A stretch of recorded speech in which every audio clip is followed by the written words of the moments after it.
Hi guys, Filmy Vibes here. In today's video we will be going through 2008 action thriller movie, Death Race. Spoilers ahead and enjoy.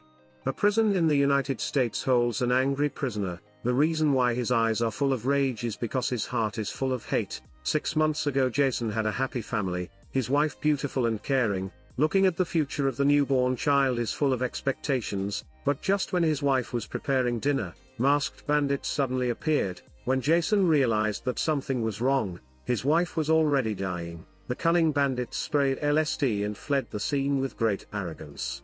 When Jason woke up he found the murder weapon in his hand, and the police coincidentally surrounded the place. In this way Jason was treated as his wife's murderer and sentenced to 50 years in prison. On Christmas night Jason was sent to a private prison. The prison is under 24-hour security to prevent prisoners from escaping. The prison is built on the sea. There is only one route in and out because in this prison all are the most vicious felons. Everyone's hands are covered with blood. This day Jason wanted to have a quiet breakfast, but someone wanted to find trouble, not only towards the dinner plate spit but also insulted his wife. The other party did not know that they had messed with the wrong person this time. After the fight Jason is brought before Julie, who controls the entire prison and is an uncompromising dictator. In order to turn the inmates into assets, he orchestrates flying car races. Death row inmates become drivers, driving modified race cars to kill each other. If someone can win 5 races in a row, they will be pardoned and leave the prison. The track is littered with high-definition cameras and the race is broadcast live for a global audience. In the previous race a masked driver named Frank, with super strength won 3 races in a row. In the 4th race Frank suffered a mechanical failure and was mercilessly targeted by his opponents, although he won the race but died of serious injuries. Julie urgently blocked the news of Frank's death to avoid a drop in ratings. She desperately needs a strong prisoner to replace Frank and continue the competition. Jason is the perfect candidate for the job. Jason is initially reluctant but Julie's offer is too good to refuse, and Jason will be pardoned as long as he wins the 5th match by pretending to be Frank. After the deal was struck, Jason came to the workshop in high spirits and met with the team coach and technician Fatty. The race car was ready with a high-powered engine that could explode with a terrifying 850 horsepower. In order to avoid accidents the car is also equipped with nitrogen acceleration. Racing defense is also very strong. The front and side is 2 cm steel plate bulletproof glass, clear Chinese manufacturing. The rear is 15 cm thick solid armor.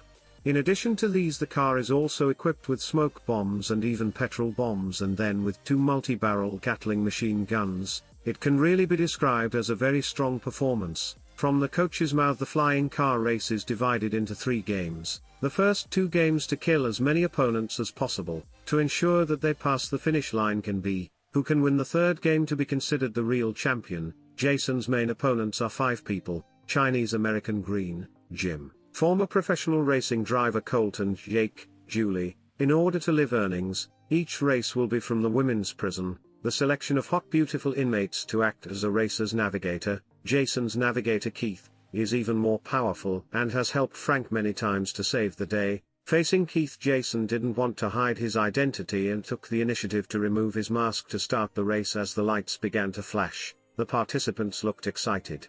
The global live broadcast was also launched with over 45 million people paying to watch. Jason took the lead with the floor gas and the rest of the team quickly sprinted off. The pack started to rampage and Jason soon lost his position. Coming in 4th, Keith calmly commanded a shortcut to follow and Jason hit the gas at the intersection to take the lead once again. The race came to the 2nd lap and Julie ordered the sensors to be activated, triggering gunfire, smoke bombs and napalm and traps.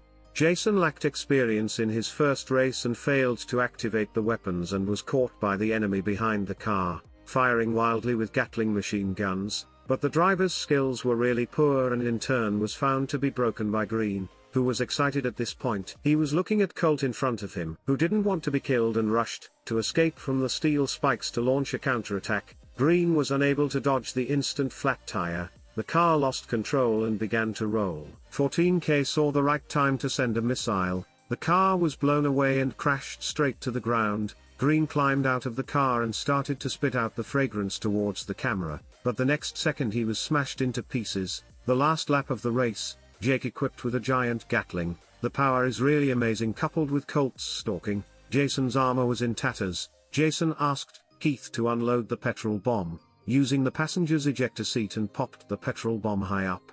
And the oil suddenly spurted to cover the whole car. Without waiting for Colt to react, Case had already thrown out the cigarette lighter and the car was instantly engulfed in flames. After a fierce struggle, Jason always occupies the first place and thought he had won immediately, but he saw the provocative gesture made by Jim was exacted hard by Jake and stopped on the side of the road, eventually finishing 6th. The car also became a lot of holes. See the horror of the race. Jason clearly said not to participate. Julie was prepared for this and pulled out a photo of Jason's child and threatened him, so Jason had to compromise again. That night he came to the workshop in anger. He wanted to ask Jim for clarification, but he was prepared. Jason was caught unawares and tied around the neck, and Jim was unceremonious, swinging a big wrench to kill, but the next second a sharp pain comes from behind. It turned out to be Fatty arrived in time.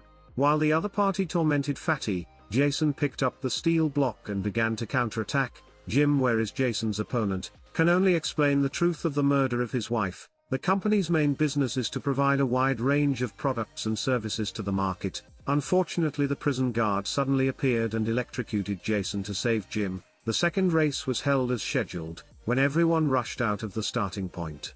Jason, however, does not panic and drives into the abandoned workshop, where he threatens to eject Keith to force out a bigger conspiracy, which turns out that Keith has been undercover for Julie, ordered to lurk around Jason to prevent Jason from winning the race, thus keeping him in prison and bringing Julie greater gains. In return, Julie will sign a decree to release Case, but now Keith has no choice but to cooperate. Jason turns on the nitrous acceleration to return to the track for the race, but he no longer goes for the first place. Instead, he set his sights on Jim, his wife's killer, and he turned his car around and fired on all cylinders, and Jim starts shooting wildly at each other until he presses past the shield to activate the smoke grenade. Jim was blocked from view by the smoke and dodged and crashed badly. Seeing that Pyride High was not killed by the crash, Jason immediately reversed his car and returned. Meanwhile, Julie, in order to make the race more exciting, sends out a big killer called the Dreadnought. The Dreadnought was equipped with heavy firepower and started pouring ammunition on the riders.